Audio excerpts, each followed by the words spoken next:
everyone. This is Father Marcin, and with me we have today Father Jaime, and this is another Conversations with Father Marcin. And Father Jaime, welcome. Well, thank you, Father Marcin. And we are so excited to do these conversations from our new studio. And how do you feel? It was our hard work, to put together this studio, and now we are so blessed that we can come. And here in the house where we live, in the rectory where we live, St. James Rectory, we are able to come downstairs and, to have all these conversations, all recordings in this beautiful place. Could you share a little bit with those who are watching from our parish, about this studio, how it became the studio, and, share with people, when we did this? Well, it started with your idea of turning one of the rooms into a broadcasting studio, and I guess having the vision of how we could put it together. And I believe it was over some of the Christmas, right? Over Christmas, some of the time off. Yeah. You were doing a lot of cutting. I was doing a lot of holding. I painting. We received help from Father Janusz, and we're able to. Yeah, it was so fun. Father Janusz was holding this wall, correct? When we were putting together. Somebody had to hold it while you put the glue and the nails. And I think it came out pretty good, actually. Yeah, it looks great. And of course, we have our Mother Teresa, with us. And she will be, always with us, giving us the message, and she looks happy. Very nice. We also have the Blessed Virgin Mary on one of the walls. You can't see it, but yes, this is what, when we are talking to you, we are able to look on Blessed Mother, that with Jesus, that she will be, providing us this wisdom to share the good news of the gospel. And we'll show this studio another, maybe another time. We'll take the camera to our hand and we'll go around the studio, because it's very nice. And also, if you would like to see this studio, our doors, they are open, correct? Like, again, if you would like to see, how the studio looks, or any of our buildings, if you would like to see, this is, parishioners, correct? This is ours, it's not that it's, only priests, they can come here and, no, but this is, if you would like to see, call us and we'll find, the time to show you. But we are so proud of our work, and we are so grateful to God first, and grateful, that we can have this place, that we can communicate to you, but also we can spread the good news of the gospel with others who are watching us, those who are unchurched, those who are maybe upset with the church. But all, we want to reach everyone with the good news of the gospel. The gospel is not only for good Catholics. The gospel is for everyone, because God created everyone. And Jesus came into this world to show the way, the truth, and the life to all people. It's very important to say all people, not only the chosen one, but all people. And this is what we are trying to do here, in our parish, and we are so grateful. First, I would like to share with you a little bit about my last trip. I went to Maryland, to Timonium, Church of Nativity, Timonium, over weekend. It was Saturday, Sunday, and Monday. And I was blessed to travel with Tom Leon. He's the leader of our worship team, and if you watch 10 o'clock Mass or 5 o'clock Mass, you will see him. He's the guy with the guitar, okay, and he plays well, but also, I was so blessed to travel with him. He's a very spiritual man, and we had great time in the car, driving 5 hours, but also weekend was very powerful to see, different parish, and, to experience different parish. I have to say, when we went out and we saw that, the parking lot is too small for parishioners, there were over 200 cars on the streets. Oh, wow. Around the church. You know, it was very powerful experience to see this. But also, they have a bus. Oh, so they Church of shuttle. Nativity, they shuttle people from like their from the parking. public parking lot, and imagine, you know, to come to the church with the bus. Yeah, I think is very, you know, It's a good problem to have. good problem to have, but also, you know, it's something what we can work toward, you know, that to invite people to celebrate Holy Eucharist. And, you know, and we were blessed, you know, to experience the Mass. We're able to experience different programs what they have in this church. And also, we were blessed, and I would like to say thank you to David Schlee, to our coaches, also to Father White and Tom Corcoran, that you allowed us, you know, to be for your staff meetings, to be for your mass with the staff, for, you know, the message what you were delivered, what you were delivering during that time to, you know, to your staff. It was great to experience this, you know, like even in these powerful churches, in every church, you know, is, you know, we have different styles, but one thing what we are focusing is Jesus Christ. And I would like to say this publicly, thank you if you are watching us. And I know that David, sometimes he is watching, and, you know. David Schlee, who's been Yeah. one of the coaches that we've had for Yes, and many years now. yeah, Father, can you share a little bit, because some people, sometimes they are asking me, why do we need coaching, and why do we need, you know, like this kind of, you know, like help? You see, I consider this some help, you know, from your perspective. You know, 2 years you are participating with this coaching. This is my 5th year of participation. You know, share a little bit about your thoughts, you know, like how did you accept in the beginning, you know, that when I ask you, you know, that you'll be the part of this coaching program, what did you have on your mind and in your heart, you know? What is your first reaction? And also tell us, you know, about after 2 years, you know, how do you feel about coaching? Is this something what is needed? Is this something what is easy, you know, for us priests to accept, you know, that, you know, lay professionals they are helping us to coach how to, you know, bring Jesus, you know, to unchurched people, you know?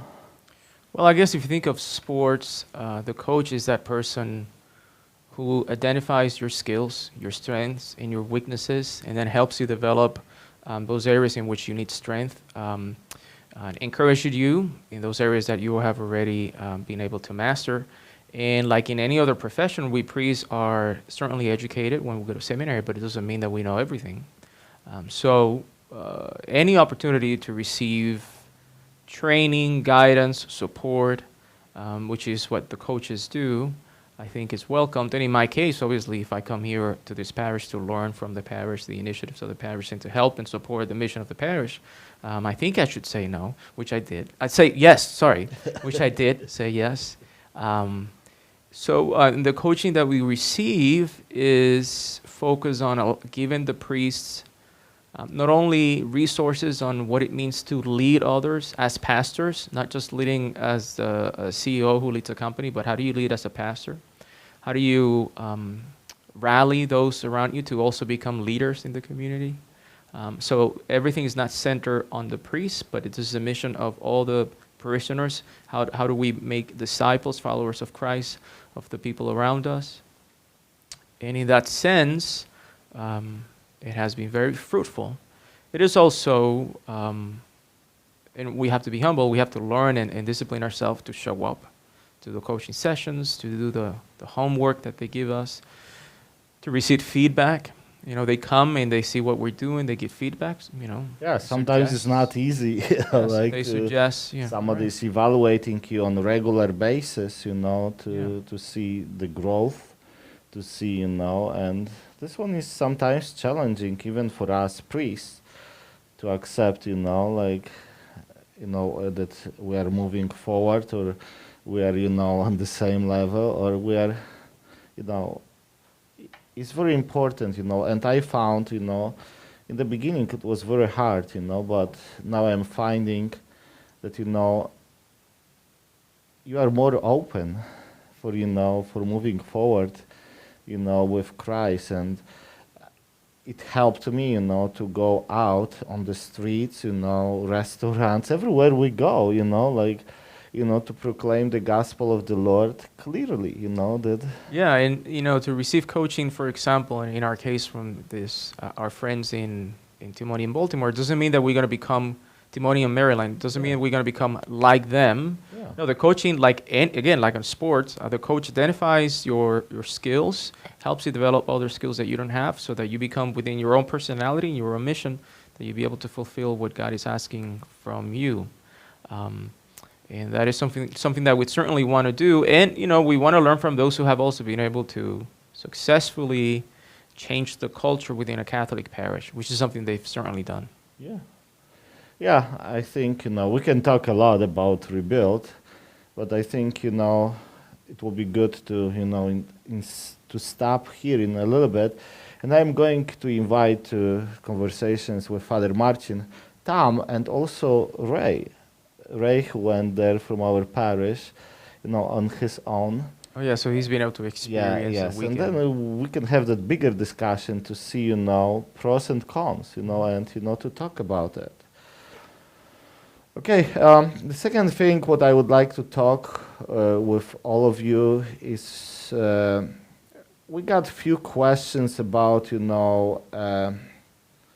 about envelopes and about, the online giving, The question again, what was, we received is where is St. Teresa of Calcutta Church? Oh, so... Can you explain, Father? Yeah, I put here, the picture that will be easier for you to describe this a little bit. If you would like to look on this picture, you can go on the website, our website, stteresacatholic.org/donate, and this is what we'll be describing. But if you would like to look deeper, you will be able to see this, what we have here on the screen. As many of you know, we've begun to send the envelopes that traditionally are used for collections, when people help the mission of the parish. And the envelopes now, on them are given to you on behalf of St. Teresa of Calcutta Parish. As you can see, St. Teresa now is not only the name, but the patron of our parish. But the name incorporates all the different churches, locations that we have in our schools. So if you can think of St. Teresa of Calcutta as an umbrella, which is the logo that we're using in our website. And under this, the umbrella of the patronage of St. Teresa of Calcutta, you have our 4 churches currently, St. James, Assumption, St. Bridget, and St. Bartholomew. You also have the consortium of the Catholic schools, which include St. Bridget School. Yeah, elementary Catholic schools. Elementary Catholic school, yeah. St. Bridget School and St. James School. All of them are part of the mission of St. Teresa of Calcutta Parish. So St. Teresa of Calcutta does not represent a physical building. It represents the parish, all the missions that we have here in our town. Yes, and in this way, when you are writing the check to St. Teresa of Calcutta Parish, you are supporting, this Catholic mission and vision for our community here. And this is very important to remember, that we are supporting that mission and vision of our community. What is our mission, our vision? It's very simple, that we want to grow the church, to be strong church, and to bring, not only those who believe, those who are good Catholics, but also those who are unchurched, those who have questions about faith, those maybe who left the church for many reasons. This is what we are supporting, to make this mission strong and move forward, in the future, and it's beautiful future. I strongly believe that with Jesus is beautiful future, like we have a lot of those discussions, oh, the church is this, the church is there, is weak or something. Jesus is more powerful than anything. if we'll believe and we'll be working hard to support the Catholic mission and vision for our community, I strongly believe that we'll be growing. And we are so blessed also with 2 elementary schools with 3 buildings. And this is a blessing, and I would like to be very clear. Next weekend and week, we'll be celebrating Catholic Schools week, and I would like to be clear as a pastor that I strongly believe in Catholic schools, and Father Jaime also. Do you? Yes. Okay, I'm just checking that, we want to make our schools the best schools, the best schools where we'll be teaching. And I would like to be very clear that our Catholic schools, they are driven by the Bible, by the gospel. And this is who we are and what we teach. And we are clearly teaching, love God, love your neighbor the same way how you love yourself. So, meaning that the education in our elementary schools, it's a Catholic education with a Catholic identity. Yeah. And, we want to be clear and that we are a Catholic school. We are not, any other private school. But this element, what we have is our mission and our, is the part of our vision of our parish to have strong Catholic school. And this is what I would like to use, schools, because I will have a lot of questions. Oh, Father, are we closing some school? No, schools, what we have here under this consortium of elementary schools. And this is what we are supporting, to grow. And, and schools, they are our biggest ministries here in our parish. And, it's a blessing. It's a blessing. I know that sometimes we can say it's a lot of work. Yes, it's a lot of work, but it's a blessing for the pastor, for priests who are working here, and should be for whole parish, blessing of having those beautiful, future leaders of our nation and beyond. And we're so blessed that we have 600 students. This is a blessing, and I would like to say thank you. We are going away a little bit on the side from our subject, but, it's worth to say thank you to our teachers, for hard work and for bringing not only wisdom to our young generation, but also Jesus Christ, who is the way, the truth, and the life. Okay, when we'll go back to our website, there are different ways to support our mission. Of course, we have this Give Online option, where, it's very easy option, to give to the church. And what you will see when you click Give Online is a lot of pictures and with different names. They are the same names what you have with envelopes, but it's online. So in other words, when you get the envelopes, not only do you have the Sunday envelopes, the collection for a Sunday, but you may also have additional or special collections. Yeah, is that right? For different needs of the church. And I got the question from one of our trustees. He was asked by the parishioner, Father, what is the collection, for fuel? What is the collection for snow removal? What is this about? The first, I have to bring some background for it. We are merging 2 parishes, and, 2 different parishes, and how it became, to one, that St. Teresa of Calcutta, previous parish, and St. James, we had a little bit different, envelopes. And this is what we merged, and we'll evaluate. This is, the first step of merging is to merge. But the second thing what we need to do is Evaluate, like, evaluate, and then, to discuss with the finance council, how can maybe we can, bring this smaller and shorter, like mhm. fewer, envelopes.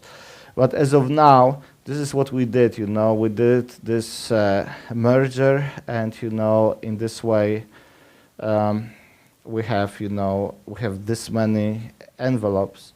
But again, it's your choice, how much and to what need you like to give, to the parish. Yeah, so a person perhaps for the first time now sees that there's an envelope or an option online to give for snow removal, and you had not seen that before. Yeah. Well, it's a product of merging both parishes Yes. together. Yes, and we'll be evaluating this. Also, I would like to talk a little bit how it works, like the finances. A little bit, I will touch, we'll bring one of these conversations with Father Marcin, only focus on finances, because after February 15th, we'll be giving the report, and we'll have trustees here, and we'll have the finance council head to give, the report about our finances. But I would like to talk a little bit, to touch base a little bit how it works, as a pastor.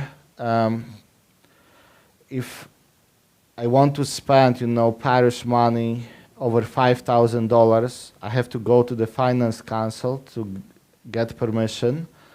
If it's over $25,000, I have to write the letter to Archbishop, and Archbishop needs to give me permission to do, and we are working collaboratively here in our parish. We have very strong finance council, and the finance council has 4 different subgroups.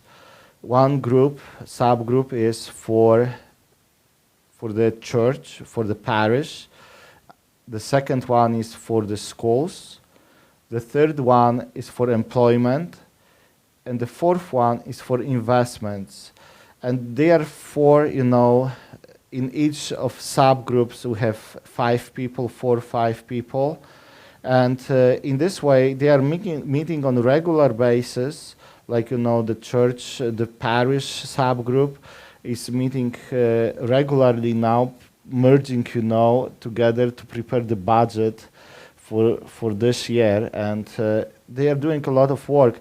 Employment committee, they are meeting on regular basis, to advise me, to give advice to me about, our employees, and what is the best, what is the best practices, what we have, to deal with employees here in our parish. And we have, some smart people who are, focusing on investments. They know investments very well, and they are helping the parish, our parishioners. They are helping, to monitor, our investments, but also to advise, to give advice, what is the best, to multiply our investments.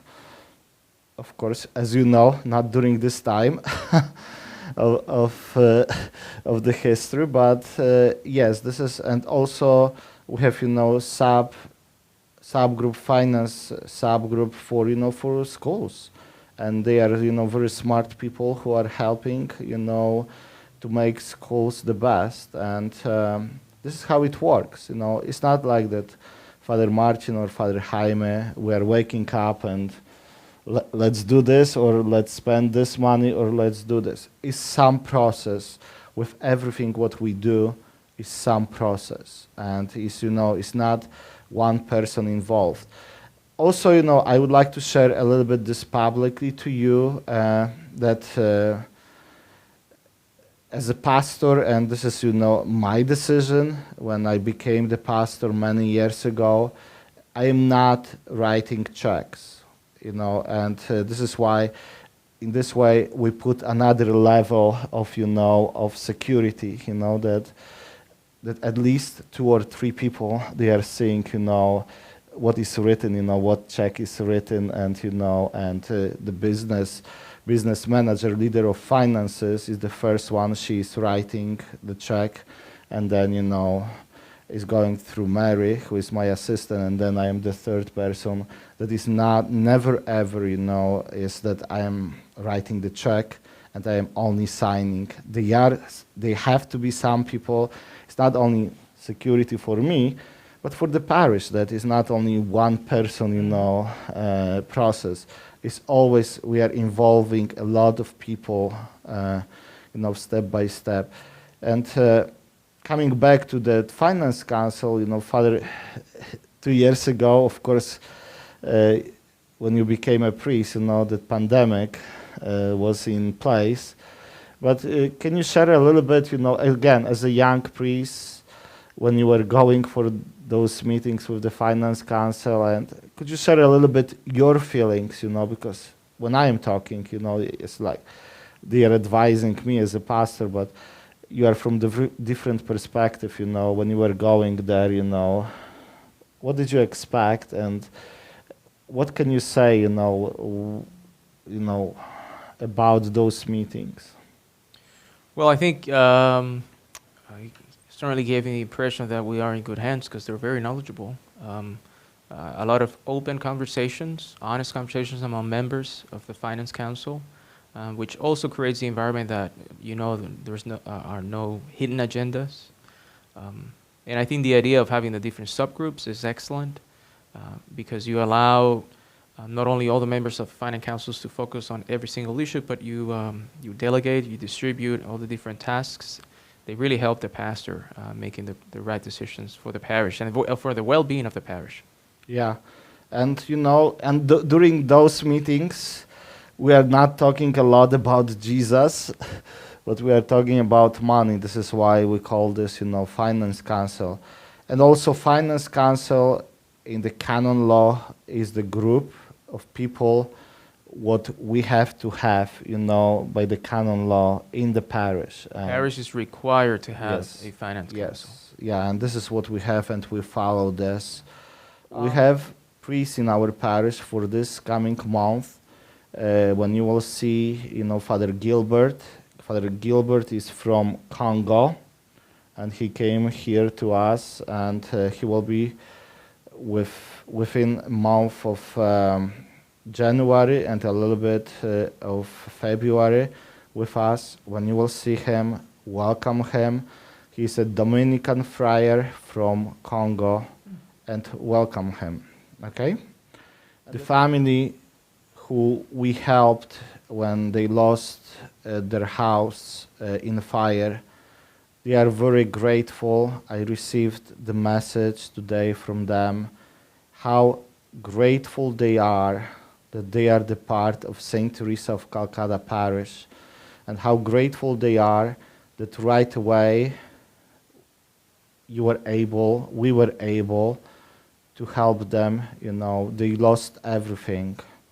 And they are so grateful for all of you who helped, all of you who prayed. And this is what the parish should be about, helping each other and be with each other. Do you have anything else? Sounds great. Thank you very much. We love you so much. And see you during this weekend in the church. Let's pray together for each other. We love you so much. God bless you.